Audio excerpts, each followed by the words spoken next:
The most common pattern in humanity, all great writers and sages have seen this, but some people made it a study to look at human beings and the stories of their lives. And some of you remember Joseph Campbell, who studied all the great myths of humanity, literally in every generation across different cultures. And he discovered that the stories of humanity had, no matter what culture, no matter what the background, no matter what their belief about who is God, or what God is, or whether there's even a God, that all of these stories seem to have certain things in common. And he called it the hero's journey. And I think it's really important as we go on this journey together, not this trip, remember trip's predictable, a journey, what makes it interesting is you're not sure what's going to happen at different times. You're going to meet interesting people, have different experiences, but it might be useful to have this pattern in the back of your mind.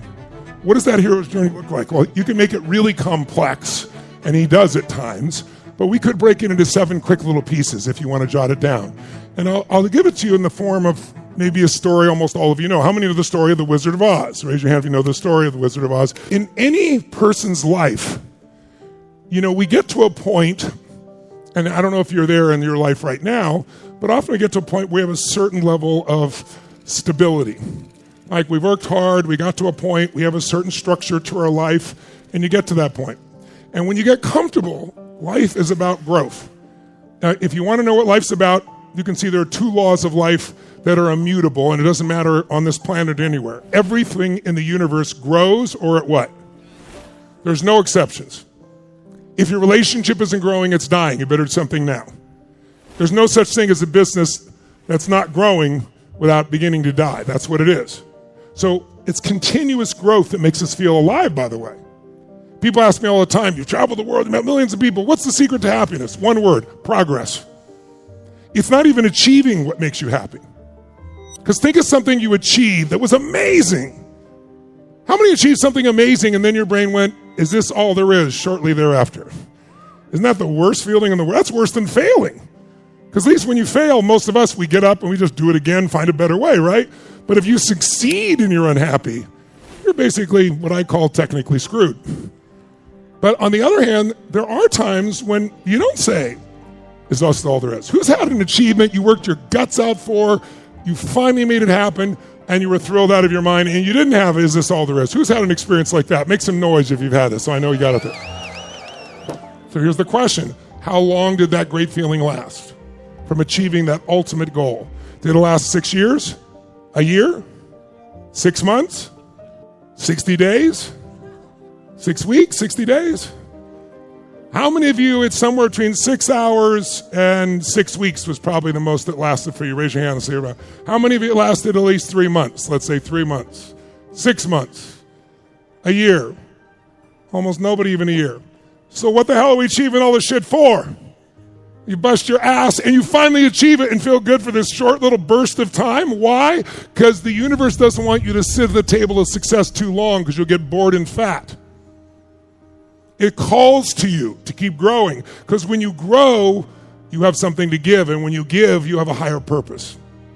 Everything on earth grows or dies, and everything on earth, everything in the universe grows or dies. Everything in the universe contributes, or it's eventually eliminated by evolution. Those are facts. Those aren't Tony's laws, those are laws of the universe.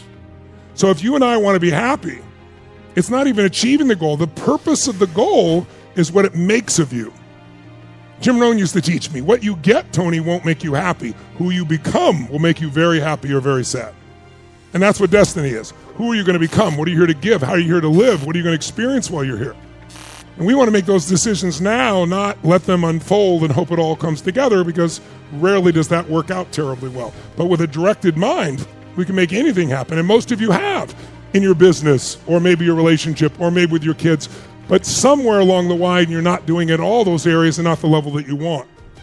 So if you want happiness, it's called progress. If tomorrow something's horrible and you attack it and you start making progress over the next week or so, you're going to start feeling great, whether it was your weight or tackling something in a relationship that's not dealing with or dealing something in your business. That's why it's so important to tell the truth so you can attack what's there and change it, and you'll start to feel better immediately within a few days or few weeks easily. And you'll sustain it as long as you're making progress. So that's, in essence, what we want all this to be about. It's like continuous progress will create continuous reward. So if I'm talking about the hero's journey, the journey of a human being's life, when we get to that level of stability, we tend to want to hang on to it. In a relationship, people want to be in a relationship, and it's uncertain and it's exciting. And then they get in a relationship and they don't want it to change, and then they try to hold it and control it. Well, any human being that's alive is going to change and grow. And when they change and grow, it scares people a little bit. They're trying to hold on to it. The more you try and control a relationship, the less love there is. And the relationship starts breaking down. So we need to allow ourselves to understand that you are going, if you get too comfortable, if you don't design something to make you grow, God or the universe, whichever one you believe is, I'm not here to tell you what to believe, but the God of the universe will show up, God or the universe, and challenge you to make you grow. And if you don't face the challenge, do it again. So here's what the stages look like. There's an ordinary world in the beginning of Wizard of Oz. And the main character, Dorothy, is like, her life's okay. It's there. She's got family. Well, she's not super happy, not super unhappy. She's kind of in that middle round. And her ordinary world goes to the next stage, which is very quickly something happens. There is a call to adventure. Jot it down. That's the stage. You start wherever you were, and then you get a call to adventure. Now, sometimes the call to adventure comes by when someone says, you have cancer. Or your brother or sister, mother or father, or someone you love does. Or, by the way, we're going to shut down your business, and doesn't matter you have a restaurant, there's this thing called COVID, and you can't open it. Or you have a gym, and of course we don't want people working out and getting healthy, so we're going to shut that down immediately, right? It's like something happens that it's not usually pleasant. Those painful things in our life are always a call to adventure. They're a call to grow. They're a call to find something inside yourself, listen to me, that is superior to the circumstances you are in. We are not here just manage our circumstances. We were built as creators. We can create life on our terms, or we can manage the shit that's given to us. If you become a manager of shit that's given to you, you're going to be very miserable, and what will happen is life will come and give you more problems. Hoping that at some point you will finally wake the F up and say, okay, I'm going to take the call. But most people, when the call of ventures happen, try to refuse the call.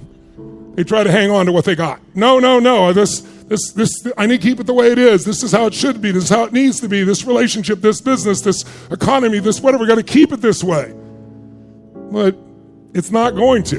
You're going to keep getting hit until finally you stop refusing the call and you go on the journey. And when you go on the journey is uncertain. Now listen to me, I'm going to give you a phrase right now that is one of the most important things I'm going to tell you this weekend, but I doubt seriously when I tell you right now it'll sound significant. But by the end of these days, you will remember and you'll see how significant it is. The quality of your life is in direct proportion to the amount of uncertainty you can comfortably live with. I didn't say the amount of uncertainty you can survive. Why is that so important? Because all growth happens in the world of uncertainty. In fact, jot this down. All passion is found in the world of uncertainty. There's no passion when you're absolutely certain. If you know what's going to happen, when it's going to happen, what someone's going to say, when they're going to say it, what they're going to do, in the beginning it feels good, right? Because you feel like you're in control. But after a while, what will you feel if you know what's going to happen, when it's going to happen, how it's going to happen every single day? What will you start to feel? Shout it out. What? Bored out of your mind. That's why God, in her infinite wisdom, gave us the need for uncertainty. We need certainty, but we also need uncertainty. It's the second human need that we talk about, right? Certainty is a survival mechanism. If I'm certain I can be comfortable, I can avoid pain, I can be okay. But okay is not a life. That's why we need uncertainty as well. That's why we're given challenges. And if we don't take on the challenge, we'll get more of them. Until we're willing to go on the passion trip, the adventure, the place where we're not certain, which is where the growth will happen. And here's what happens. If you commit and start to go on that road, which she gets swept up by a tornado, if you call, that disrupts her little ordinary life, and she's fighting to hang on and stay where she is, but it overcomes her, and she wakes up in a colorful land with little people and witches and shit and wizards. Like, what the hell's going on here? She doesn't know what's going on. But when you go on the journey, you're going to meet new friends. And you're going to meet new mentors. And they're going to help you along the way. You have to trust by going on the journey.